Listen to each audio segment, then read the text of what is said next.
वालेकुम अस्सलाम। खान साहब, ज़मान पास से आप खान साहब की क़यादत में रैली के साथ जा रहे हैं, इस रैली के ऊपर खान साहब को क्या पैगाम देना चाहेंगे आप?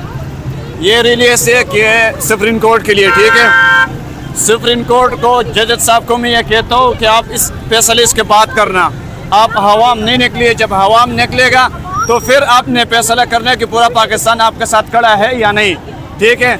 आप जो है ना ये देखेंगे इंशाल्लाह, ये हवाम निकलेंगे ना कि इन चोरों को जब पता चलेगा ना, ये चोर भी और भी घबरा गए और भी घबराएंगे, और इनको तो शर्म आते नहीं है। जैसे भारत और इंडिया में क्या हुआ है, हमारा वज़ीर ख़ारिजा बिलावल साहब, बिलावल भुट्टो, उसको तो कोई शर्म आते नहीं है, उसको वहाँ कोई इज्जत मिली नहीं है। इन्होंने कश्मीर वैसे दे दिया, कश्मीर पे अब बात नहीं होगी तो कश्मीर इन्होंने दिया। ये पहले थे कि खान साहब ने कश्मीर दिया, कश्मीर इन्होंने आप दे दिया, पहले दिया नहीं था लेकिन आप दे दिया, क्योंकि खान साहब का हुकूमत जब रहे, किसी हुकूमत भी रहना तो इंडिया कोई भी नहीं गया, सिर्फ नवाज शरीफ जरदारी के अलावा यूसुफ रज़ा गिलानी है क्या, वो भी किया था दौरे पे, और आज वज़ीर ख़ारिजा बिलावल भी किया हुआ है।